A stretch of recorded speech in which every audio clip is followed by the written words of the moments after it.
मित्र बग्गम स्वयं बंदी एको संपूर्ण हुई। हे जीव, स्वयं अकेला ही दुख का अनुभव करता है, क्योंकि क्योंकि क्योंकि कर्तार में अनुजाई कम्मम, कर्म का कर्ता अनुगमन करता है। कर्म का कर्ता जीव स्वयं होता है और कर्म का भुगता जीव स्वयं होता है। न कोई मेरे कर्म का करता है, न कोई मेरे कर्म के फल का भुगता है। इसलिए ज्ञानियों, अपने घर जाकर के आज मुख में भोजन बाद में रखना, मुख में भोजन बाद में रखना, पहले इतना चिंतन कर लेना, इतना चिंतन कर लेना, इतना चिंतन कर लेना। एक लग पूत सवा लख नाती, तारावड़ के घर दिया नवाते। सुख दुख का भुगता मैं ही हूँगा। कितने लोग हैं, बेचारा रावण तो चल गया, चला गया, उसके देश के राग में आकर के भदौरिया जी कितने पटाखे फोड़ते लोग। उन जीवों ने तुम्हारा क्या अपराध किया है जो इन छोटे छोटे जीवों को तुम झुलसाओगे। कितनी युवाएं आज नियम ले रहे हैं कि महाराज जी 24 घंटे पटाखा फोड़ूंगा। तो बेटा, आज तुम्हारा दशहरा और आज तो इस वर्ष तुम्हारी दीपावली ऐसे मने कि दीपावली आनंद आत्मज्ञान के दीप के साथ मने। और मित्र, कोई पटाखे के साथ नहीं, कर्मों के पटाखे फूटे पर कोई जीव को नहीं जलाएंगे। कितने लोग नियम ले रहे हैं, बहुत बढ़िया। देखो विजय चौधरी, ये है भिंड का प्रभाव, बहुत बढ़िया। माताओं, फुंजड़िया फोड़ोगे ना तो बेटों को पैसा दोगे ना, बेटों को पैसे जरूर देना। बेटा, पटाखे पैसा जरूर ले लेना, लेकिन पटाखे के नाम से वो पैसा लोगे ना, पटाखे नहीं फोड़ने, उसको सम्मेद शिखर भेज देना। दंडीश्वर में पंचगढ़ घोराना, उनको दे देना। बोले भैया हमारी भी एक प्रतिमा रख लो। जितने बच्चे ना सब इकट्ठे पटाखे के पैसे इकट्ठे करो और एक इतिहास बनाओ कि एक श्री जी विराजमान कर दो। मालूम कैसा कि देश में एक चर्चा का विषय बनेगा। जबलपुर में एक पिसनहारी की मड़िया है, एक माँ ने आटा पीस पीस करके एक मंदिर बनवाया है। मालूम, पपोरा जी में एक सास बहू का मंदिर है, मालूम आपको।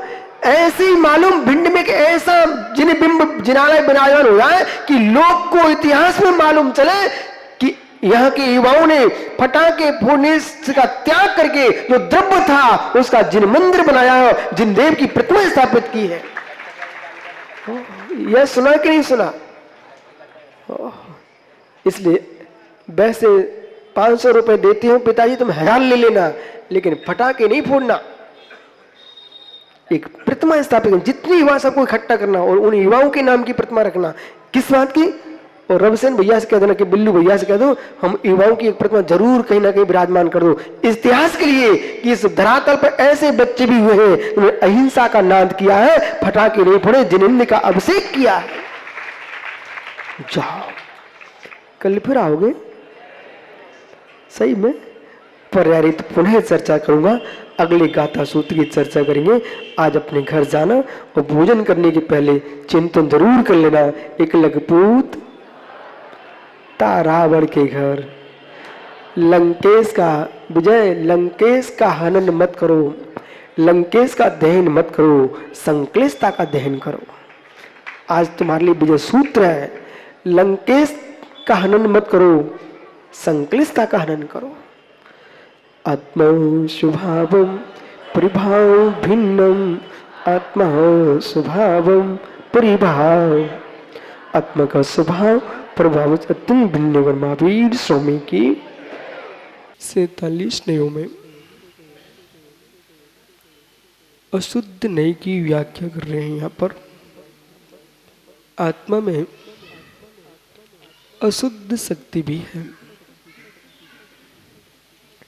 अशुद्ध शक्ति के बल पर ही जीव संसार की असमान जाति पर्यायों में भ्रमण कर रहा है। अशुद्ध पर्याय में जब जीव होता है उसकी संज्ञा भी अशुद्ध होती है। शुद्ध पर्याय में जीव होता है तो उस जीव की संज्ञा भी शुद्ध होती है। शुद्ध जीवास्तिकाय, अशुद्ध जीवास्तिकाय, दो प्रकार की अस्तिकाय है।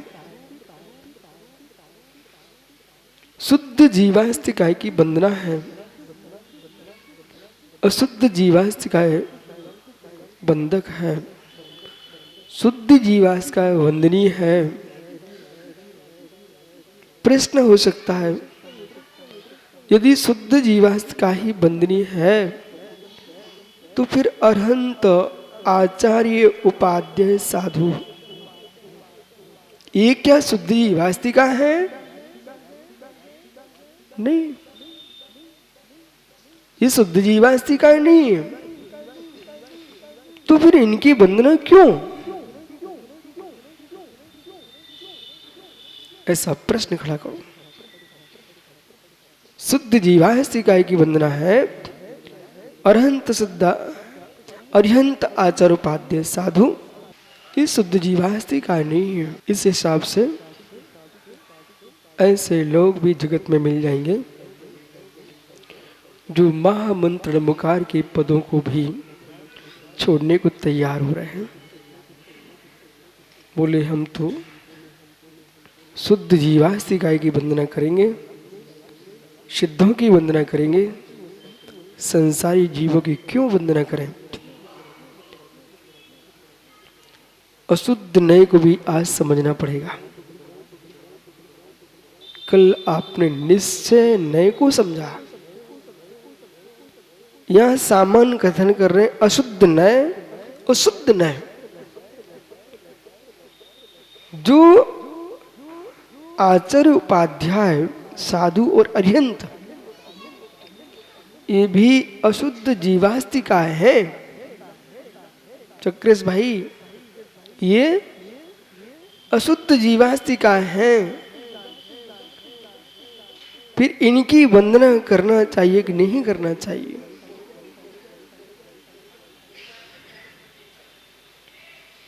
एकमात्र अशरीरी प्रकट सिद्ध परमात्मा ही शुद्ध जीवास्तिकाय है। टंकोत्कीर्ण परम पाणमिक स्वभाव को प्राप्त हो चुके हैं, जिनके संसार दशा का अभाव हो चुका है, कृष्ण कर्मों का विमोक्ष हो चुका है। ऐसे अशरीरी सिद्ध परमेश्वर ही मात्र मात्र मात्र शुद्ध जीवास्तिकाय है। अरहंत भगवान भी शुद्ध जीवास्तिकाय नहीं है। तो फिर अशुद्ध जीवास्तिकाय की वंदना करे या न करें? ज्ञानियों, नहीं होगा न सर्वथा विषय की प्रूपणा, तत्व का निर्णय नए के योग से करना, एकांत से प्रूपणा मत कर बैठना। बे अरिहंत सिद्ध अरिहंत आचार उपाध्याय साधु यद्यपि शुद्ध जीवास्तिकाय नहीं है, अरिहंत देव का भाव मोक्ष हो चुका है, इसलिए वे भाव सिद्ध हैं। दो प्रकार का मोक्ष है, द्रव्य मोक्ष, भाव मोक्ष। द्रव्य मोक्ष की दृष्टि से सिद्ध परमात्मा ही मात्र मुक्त है, भाव मोक्ष की दृष्टि से अरिहंत परमात्मा भी मुक्त है। जो अरिहंत परमात्मा मुक्त परमात्मा है भाव मोक्ष की दृष्टि से, इसलिए उनकी भी वंदना आप करो। नियत उनका मोक्ष जाना है। तो सामने वाला कहता है ठीक, आपकी बात को स्वीकार करता हूं, मैं अरहंत की वंदना करता हूं, सिद्ध की वंदना करता हूं। तो डमूरियंताड़म और डमू सिद्धाड़म मात्र 2 पद पढ़ूंगा आज से, ठीक है? पर डमू आर्याड़म, डमू अज्जाड़म, डमू लोई सौसाड़म, इन 3 पदों को नहीं पढ़ूंगा। अरे ज्ञानी समझ, अरिहंत का भाव मोक्ष, सिद्ध का द्रव्य मोक्ष, इसलिए उनकी वंदना करना परंतु आचार उपाध्याय साधु की भी वंदना करना। बोले क्यों फिर? शुद्ध जीवास्तिकाएं नहीं है ना। अरे शुद्ध जीवास्तिकाएं नहीं है, शुद्ध जीव द्रव्य नहीं है, शुद्ध जीव तत्व नहीं है, फिर भी शुद्ध जीव तत्व की उपलब्धि का पुरुषार्थ में करने में तल्लीन है। शुद्ध जीवास्तिकाएं की प्राप्ति का पुरुषार्थ इनका चल रहा है। ये संसार की गति भ्रमण का पुरुषार्थ नहीं कर रहे हैं। इसलिए भावी नैगम्य की अपेक्षा से,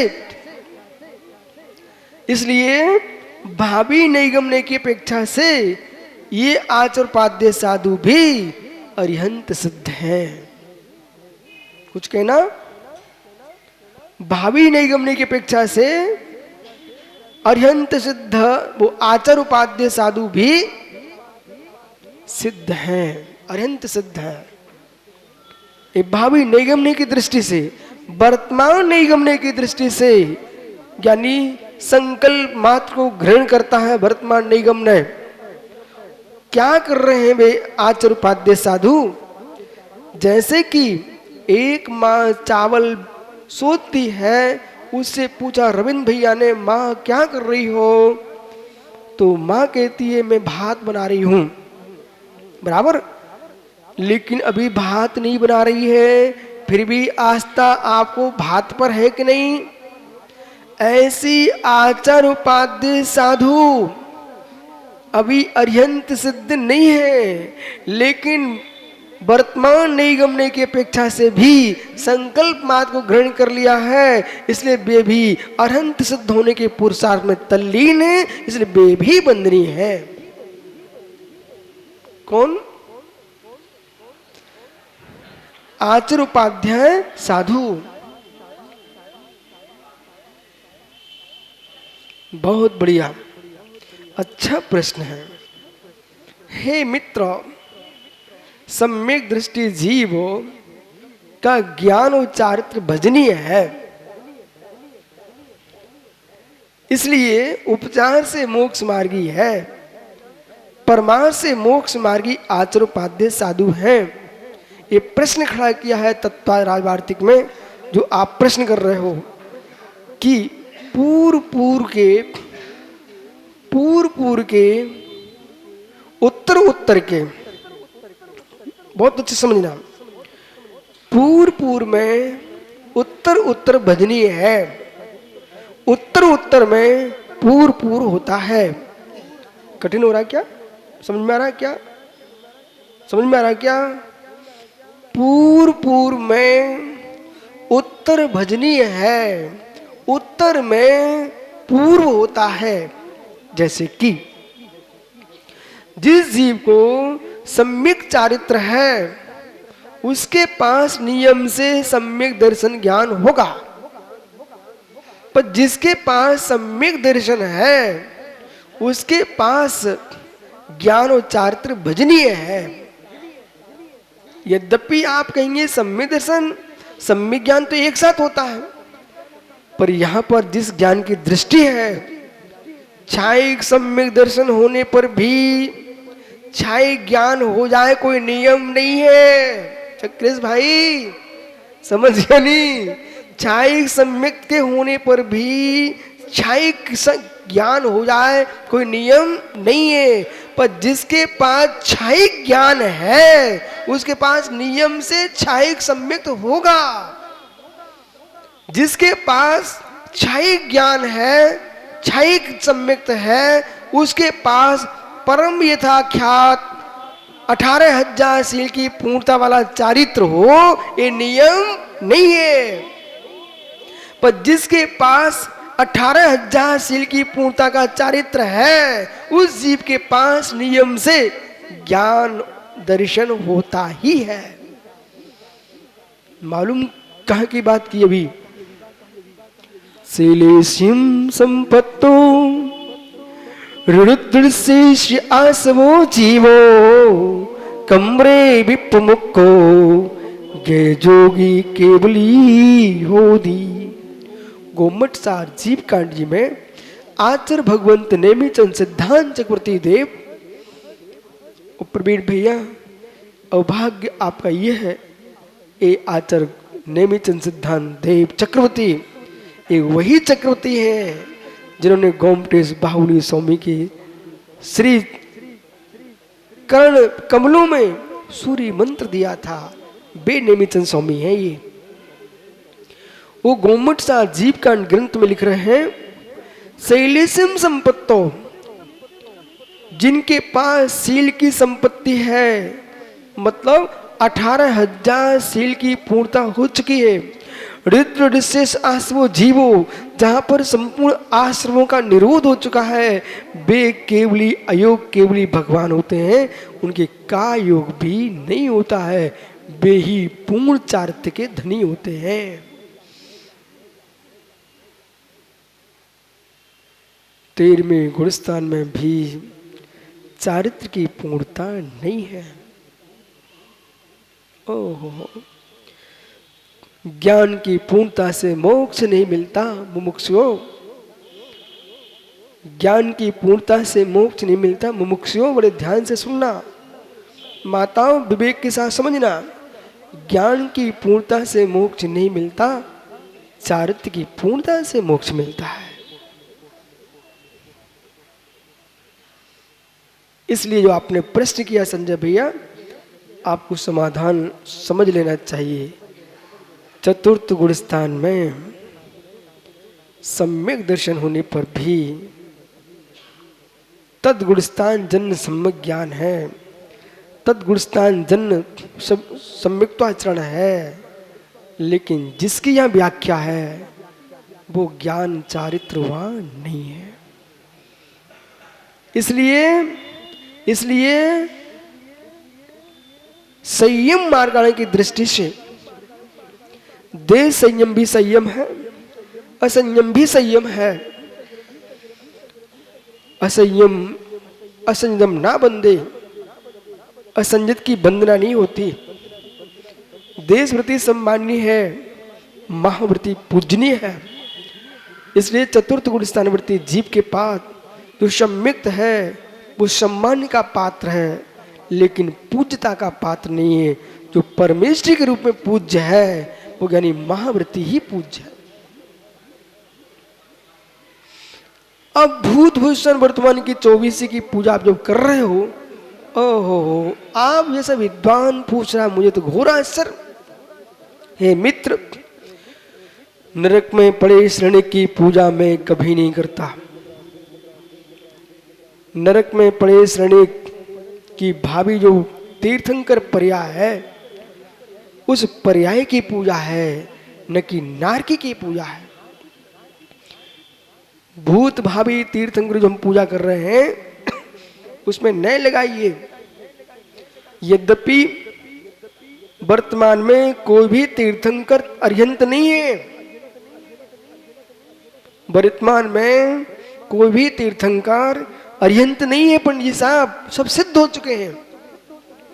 फिर भी जिन आलियों में अरहंत परमात्मा की प्रतिमा विराजमान है, ये अरहंत परमात्मा की प्रतिमा विराजमान है, ये भूत निगम नय से आराधना हो रही है, वर्तमान निगम नय से तो सिद्ध है।